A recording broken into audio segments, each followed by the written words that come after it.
Hai teman-teman, apa kabar? Semoga teman-teman sehat selalu ya. Panjang umur, dilancarkan rezekinya, dan dimudahkan segala urusannya. Ini waktu kami sedang beristirahat di satu masjid yang berada di Kota Baru. Kami senang sekali di sini. Dengan Rp1.000 kita bisa membeli sebungkus makanan ikan. Seru sekali ketika melihat ikan-ikannya pada ngumpul. Ikannya kenyang, kami juga senang. Setelah cukup beristirahat, kami melanjutkan lagi perjalanan, lalu singgah makan siang. Oh iya, ini kami sedang perjalanan pulang kampung. Ini kami sudah berada di kota cinta Habibie Ainun. Ada yang tahu tidak di mana? Yang jawab kota Parepare. Kalian benar. Kami menyempatkan mengambil foto di Monumen Cinta Sejati Habibie Ainun. Lalu melanjutkan lagi perjalanan kami. Sekarang kami sedang berada di kota Pindrang. Dari Makassar melewati kota Maros, Pangkep Baru, Parepare, dan Pindrang. Ada yang bisa tebak nggak kampungku di mana? Di Pindrang kami singgah sholat dulu. Ini pengalaman pertamaku melakukan sholat jamak karena perjalanannya sangat jauh, sekitar 8 jam. Kalau sudah pakai mukena di masjid, jangan lupa dirapikan lagi ya. Meskipun waktu kita mengambilnya tidak dalam keadaan rapi, tetap saja kita harus berusaha mengembalikannya dengan rapi. Jangan malah ikut membuat berantakan, apalagi jika kita mengambilnya dalam keadaan rapi. Masa dikembalikan tidak rapi? Jangan ya dek. Setelah sholat, kami siap-siap lagi untuk melanjutkan perjalanan. Kemungkinan kami sampai sekitar jam 6 maghrib.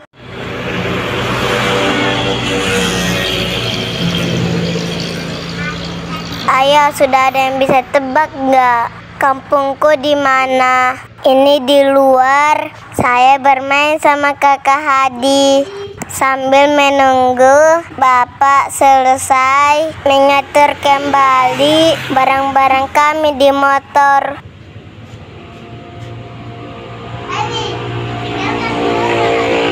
Jalan sedikit, kami singgah dulu di Alfa untuk membeli bekal air minum. Qadarullah, cuaca hari itu cukup panas, jadi bekal air minum kami cepat habis deh.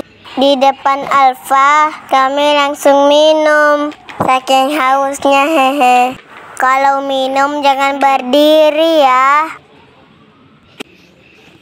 Lanjut kami singgah di toko brownies Amanda untuk dibawa ke kampung. Siapa nih yang suka brownies Amanda? Kalian suka rasa apa? Kalau saya suka keju.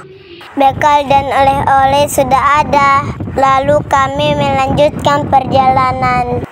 Subhanallah, subhanallah, subhanallah, subhanallah, subhanallah, subhanallah.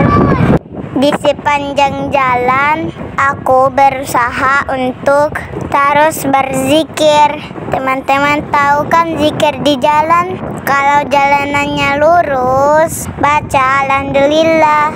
Kalau jalannya menanjak, baca Allahu Akbar. Kalau jalanan turun, baca Subhanallah. Alhamdulillah, di sini kami sudah sampai kota Andrekang. Jadi teman-teman, kami sedang perjalanan menuju ke kampung ibu. Ini kami sudah sampai di Andrekang. Tapi ini kotanya, sedangkan tujuan kami di desanya. Masih ada perjalanan sekitar 2 jam lagi.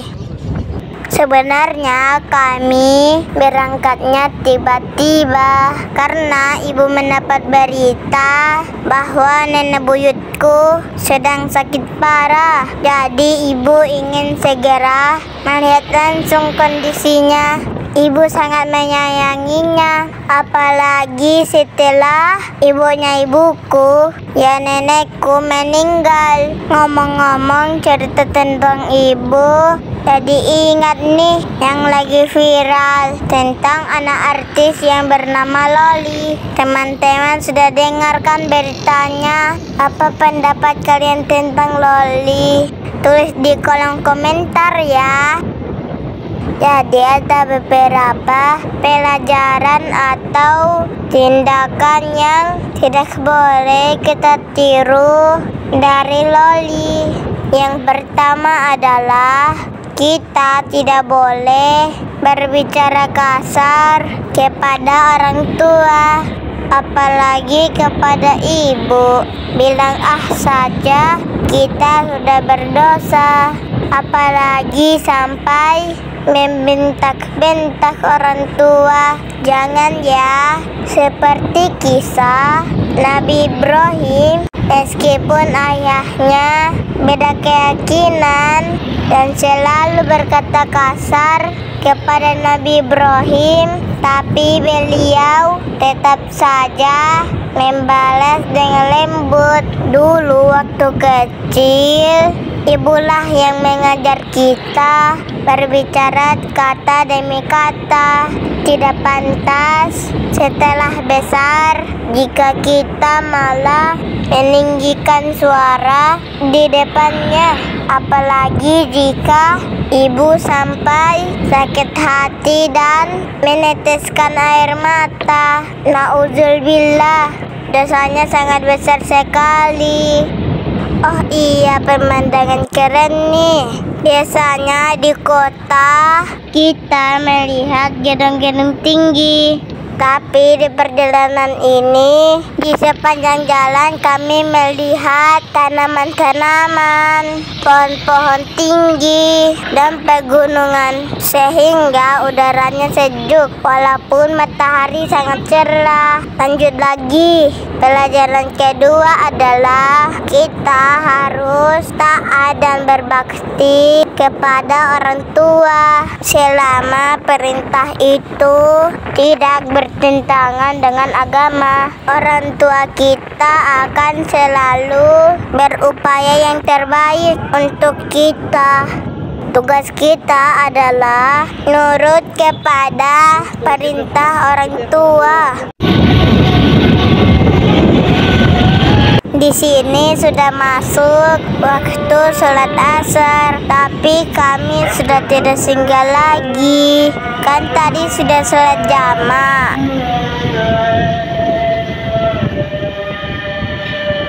Orang tua kita punya lebih banyak pengalaman hidup, jadi kita jangan sok mengajari orang tua. Pokoknya nurut aja deh. Bahkan seorang ustadz pernah berceramah, jika orang tua mengatakan 1 tambah 1 itu hasilnya 5, ya aja deh. Ingat ya, selama tidak bertentangan dengan agama. Kalaupun perintah orang tua itu bertentangan dengan agama, Kita harus menolaknya dengan cara yang baik, tetap menjaga sopan santun. Kalau di kasus Loli, ibunya menyekolahkannya di luar negeri. Apa salahnya sih kalau nurut aja? Banyak loh orang yang mau sekolah di sana tapi tidak mampu.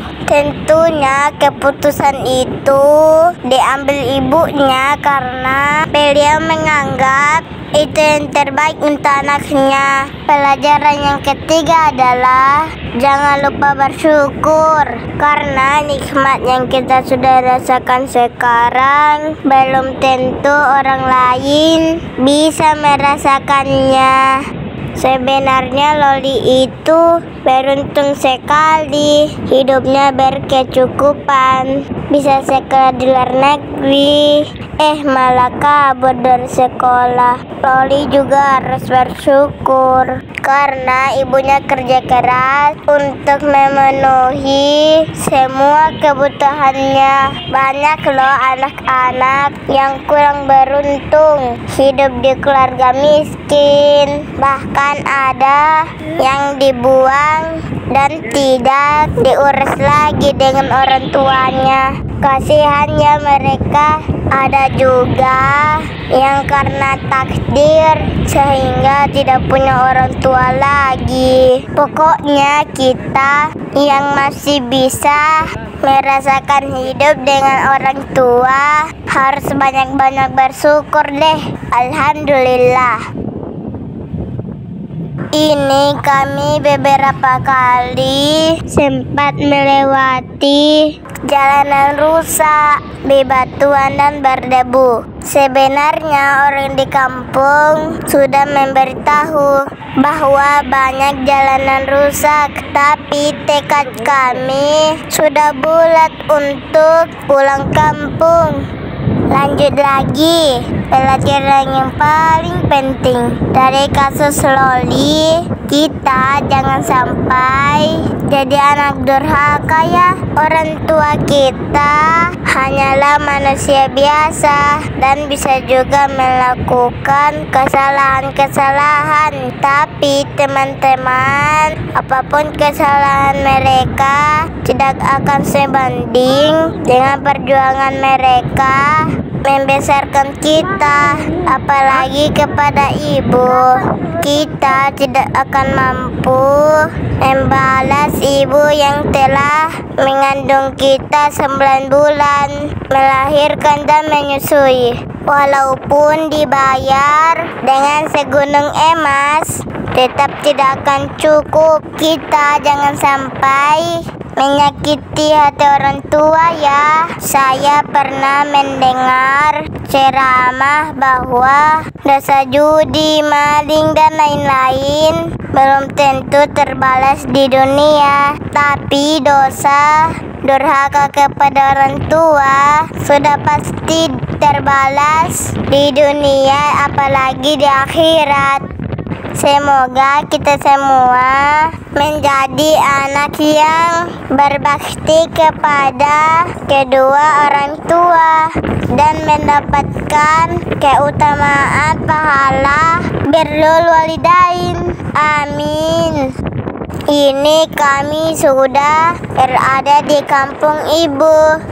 Masya Allah, indah sekali pemandangannya. Kampung ini dikelilingi gunung, tapi qadarullah kami tidak bisa mengambil banyak video karena jalanannya sangat ekstrim. Naik turun tikungan, sudah serasa naik roller coaster nih. Bahkan kami sempat beberapa kali berhenti dan berjalan kaki karena motornya tidak bisa nanjak. Aku juga sempat menangis di jalan karena takut melihat jurang, tapi ibu menyuruhku untuk terus berzikir hingga akhirnya Aku merasa tenang. Demikianlah cerita perjalanan kami pulang kampung.